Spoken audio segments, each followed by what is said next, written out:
স্বর্ণলতা শোনো স্বর্ণলতা।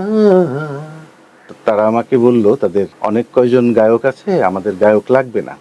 আমি দুঃখ ভরা আক্রান্ত মনেই ফিরে আসলাম যে না, আমি গান গাইতে পারলাম না একটা ব্যান্ডে। ক্যাসেটটা হাতে নিয়ে একটু মনটা আমার একটু না অনেকখানি খারাপ হলো। সেটা হচ্ছে যে ক্যাসেটে দেখলাম যে গীতিকার সুরকার হিসেবে যাদের নাম আছে তাদের সম্পূর্ণ নামটা আছে, কিন্তু আমার নামটা নাই। শ্রাবণের মেঘগুলো জড়ো হলো আকাশে। শ্রাবণের মেঘ গান, এর সাথে আরো 3টে গান জড়িত হয় একসাথে এই এই অ্যালবামে। এটা ডিফারেন্ট টাচের অ্যালবাম। এটা 1989-এ এই অ্যালবামটা রিলিজ হয় মার্কেটে। তো এর কিছু ঘটনা আছে, যেমন আমি ছোটবেলায় গান লিখতাম, সুর করতাম।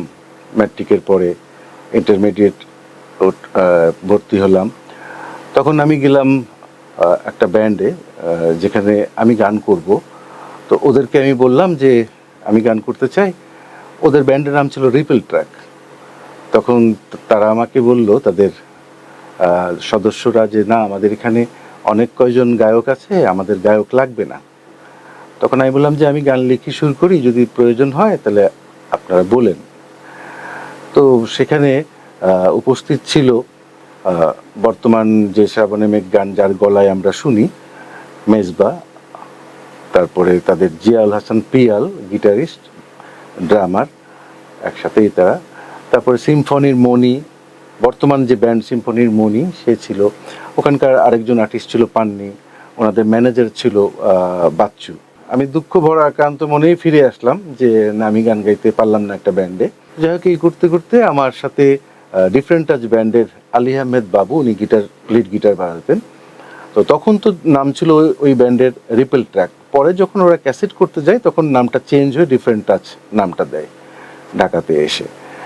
তো ওই আলী আহমেদ বাবু আমাকে বলল যে আমরা তো রেকর্ডিংয়ে যাব, তো তুমি আমাকে কিছু গান দাও, আমি গাইবো ওই গানগুলা।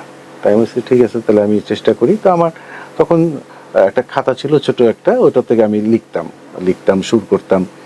আমি প্রাতিষ্ঠানিকভাবে কখনোই মানে হারমোনিয়াম বাজানো, গিটার বাজানো এগুলো করতাম না। জাস্ট হাওয়াইন গিটারটা জানতাম আমি উদিচির সাথে থেকে, ওইটা আমি বাজাতে পারতাম। তো স্কেল সেন্স না, এগুলো আমার আগের থেকেই গড গিফটেড বলতে হয়, কারণ আমি এগুলো শিখিনি কখনো। আর আমার পরিবারে আমার বড় ভাই, আমার বাবা, আমার বড় বোন, এরা গান করতো। তাদের শুনেই আমার ভিতরে এই নেকটা আসে আর কি। তাকে প্রথমে 3টা গান দিলাম, মানে 3টা, আমার খাতার মধ্যে অনেকগুলো গান ছিল, সেই 3টে গান চয়েস করলো, লিরিক্সগুলো বললো যে হ্যাঁ এই গানগুলো ভালো লেগেছে। তখন উনি মান্নাদের গান, তারপরে বিভিন্ন গান উনি খুব সুন্দর গাইতো, এগুলো আমাকে শোনাতো উনি। তো আমার সাথে একটা বন্ডিং আসলো। আসলে একজনের জন্য গান করতে গেলে আমি বুঝেছি এতদিনে যে একটা ভক্তি না থাকলে কারোর জন্য কারোর কিছু হয় না। তো সেই ফিলটা থাকতে হয়। তো ওনার প্রতি আমার ভক্তি আসছিল যে না, ওনাকে আমি গান দিব। দিয়ে আমি আরও চেষ্টা করলাম গান দেওয়ার তাকে। কিন্তু ওই খাতার মধ্যে যে গানগুলো ছিল সেখান থেকে 3টা গান পছন্দ করলো। তার মধ্যে ছিল বৃষ্টি প্রদীপ জেলে। বৃষ্টি প্রদীপ জেলে খুঁজেছি তোমায়, ফেলে আসা দিনগুলো মনে পড়ে যায়। এ জীবনে তুমি ছাড়া আর কিছু নাই, হারিয়ে যাওয়া স্মৃতি ফিরে পেতে চাই। বৃষ্টি প্রদীপ জেলে খুঁজেছি তোমায়, ফেলে আসা দিনগুলো মনে পড়ে যায়।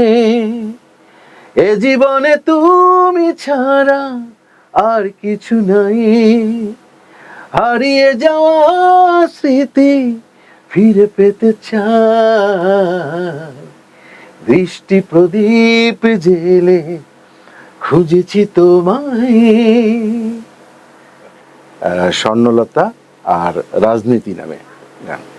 তো ওই দৃষ্টিপ্রদীপ যে গান আর স্বর্ণলতা, এইগুলো আমার আরও আগে লেখা। যখন আমি স্কুল লাইফে ছিলাম 82-83 দিকে, তখন এই গানগুলা স্কুলের বড় ভাইরা আমাকে মাঠের মাঝখানে বসিয়ে তারা গোল করে ঘিরে ধরতো। আমার স্কুল ছিল হ্যানে রেলওয়ে স্কুল।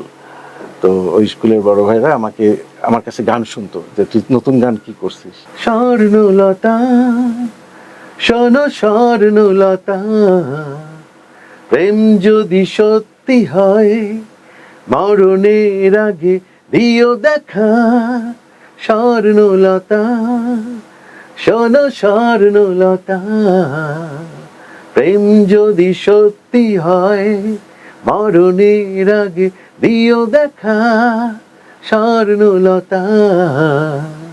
তো সেই আমলের গান ছিল হচ্ছে দৃষ্টিপ্রদীপ জেলে, স্বর্ণলতা, রাজনীতিটা পরে করা।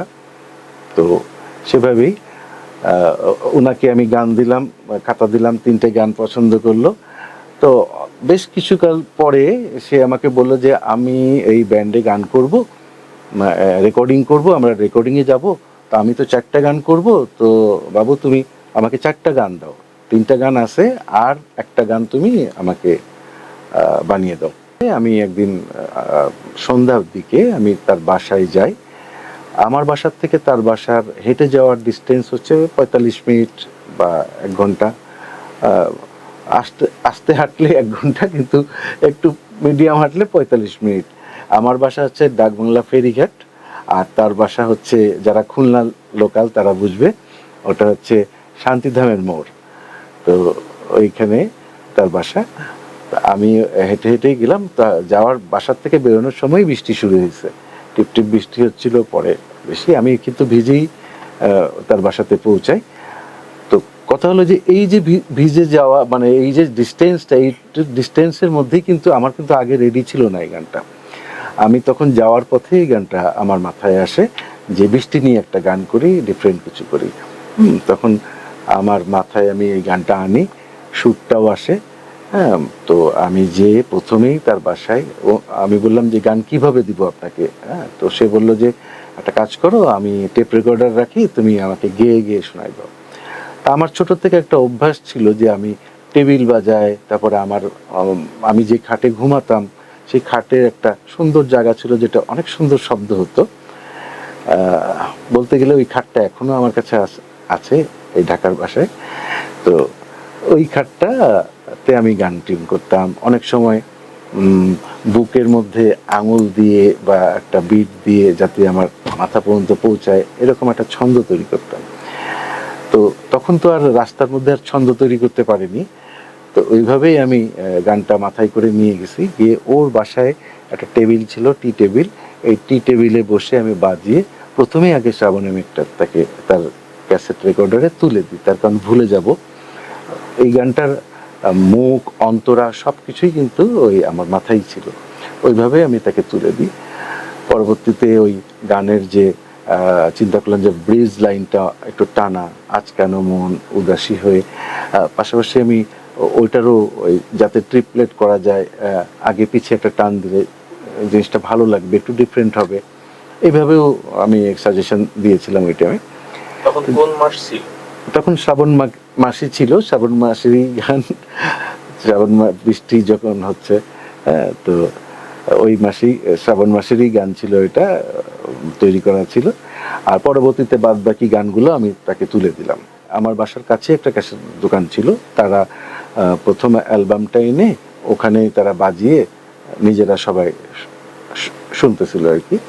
তখন ওই দোকানের মালিক আবার আমার পরিচিত ছিল, উনি আবার একটা কর্মচারী দিয়ে আমাকে বাসার থেকে ডেকে নিয়ে গেল যে আপনার ক্যাসেট বেরিয়েছে, আসেন।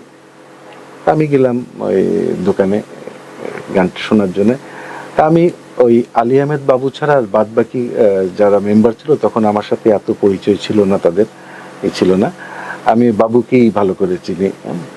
তো ওনার সাথে কথা বললাম, তো বলছে যে গানগুলা তো করছি, গানগুলা নিয়ে অনেক ঝামেলা হয়েছে রেকর্ডিংয়ে, তো তুমি শোনো আগে, পরে কথা হবে। আমাকে ক্যাসেটটা হাতে দিল। ক্যাসেটটা হাতে নিয়ে একটু মনটা আমার একটু না অনেকখানি খারাপ হলো। সেটা হচ্ছে যে ক্যাসেটে দেখলাম যে গীতিকার সুরকার হিসেবে যাদের নাম আছে তাদের সম্পূর্ণ নামটা আছে, কিন্তু আমার নামটা নাই। আমার নামটা লেখা ছিল বিসর্গ বাবু। তাই বললাম যে এটা কেন, পুরো নাম আশরাফ বাবু দিলে কি সমস্যা? বলছে না, এখানে জায়গা হয়নি তোমার। আমি বললাম যে এখানে তো আরো কয়েকজনের বড় নাম, এখানে একজন ফিমেল গীতিকার আছে, তারও নামটা পুরোপুরি দেওয়া। তো সেক্ষেত্রে একটু মন ক্ষুণ্ণ হলাম। পরবর্তীতে আরেকটু মনক্ষুণ্ণ হলাম, তখন ভয়ই পাইলাম আর কি। সেটা হচ্ছে যে তাদের ম্যানেজার আমাকে আলাদাভাবে ডেকে বললো যে, বাপু তোমার এই গানগুলা করতে কিন্তু অনেক খরচ হয়েছে, এই স্টুডিওতেও খরচ হয়েছে, তুমি পারলে আমাদেরকে 10,000 টাকা দিও। এইটা শুনে তো আমি, তখন তো এরকমই স্টুডেন্ট মানুষ, এত টাকা কোথায় পাবো? হ্যাঁ, আর ওদের সাথে মানে দেখা কি কথা কি সব বন্ধ। আমি আমার দিকে ভয়। তো এই করে চললাম। পরবর্তীতে খবর পেতাম যে তারা প্লেনে চড়ে যাচ্ছে রাজশাহীতে, চিটাগাং এ প্রোগ্রাম করতে। তাদের অ্যালবাম অনেক হিট, তারা অনেক ব্যস্ত। এই হচ্ছে শ্রাবণের মেঘের টোটাল একটা ইতিহাস। শ্রাবণের মেঘগুলো জড়ো হলো আকাশে, অঝরে নামবে বুঝি শ্রাবণী ঝরায়ে।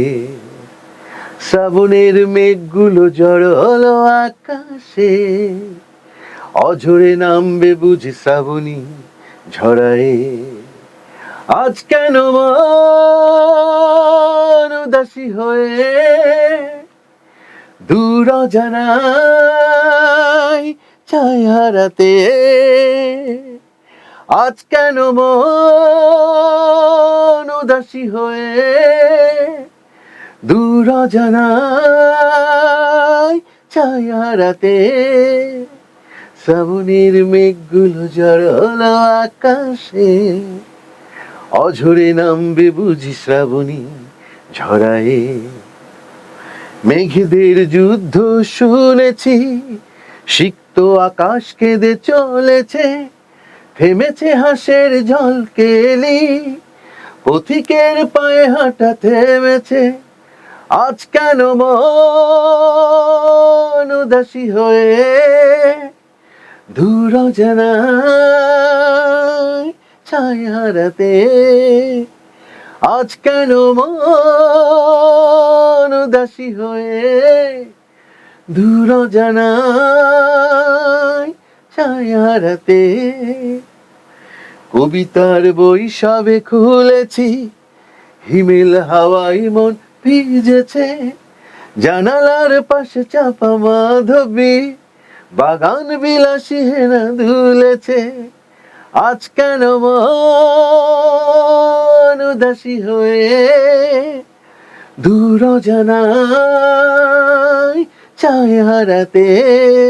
বর্তমানে শিল্পীগুলো গান গানের যারা গান করছে তাদের মধ্যে সবাই যে খারাপ করতে চায় না, ভালো কিছু করতে গেলে তাকে পুরনো গান শুনতে হবে এবং তাকে প্রচুর মানে টপিকসের সাথে, বাংলা ভাষার সাথে, যদি বাংলায় গান করে সে, তাহলে বাংলা ভাষাভাষী সম্বন্ধে অনেক শব্দকে চয়ন করতে হবে, অনেক শব্দ সম্বন্ধে তার আইডিয়া রাখতে হবে। অভাবটা হচ্ছে তার শ্রমের অভাব, তার পাঞ্চুয়ালিটির অভাব। সে যদি একটু শ্রম দেয় গানে, বা একটু নিয়ে মানে গানটা নিয়ে অ্যানালাইসিস করে যে আমি একটা গান, এখানে গান তো একার বিষয় না, গান হচ্ছে গীতিকার, সুরকার। যদি সে নিজে সুর করে তাহলে গুড, বা যদি অন্য কেউ সুর করে সে সুরকারকে তাকে হেল্প করতে হবে। এমন কথা লিখতে হবে তাকে যে কথাটা আগে আসে নাই, বা এমন কথা লিখতে হবে যে কথাটা মানুষের মনে মনে ঘুরতেছে বা মুখে মুখে ঘুরতেছে, কখনো গানের ভাষায় কথাটা আসে নাই, বা গানের ভাষা সুরটা দিলে আরো সুন্দর হয়ে যাবে জিনিসটা। তো এই জিনিসগুলো সম্পূর্ণ কিন্তু একটা অ্যানালাইসিসের ব্যাপার।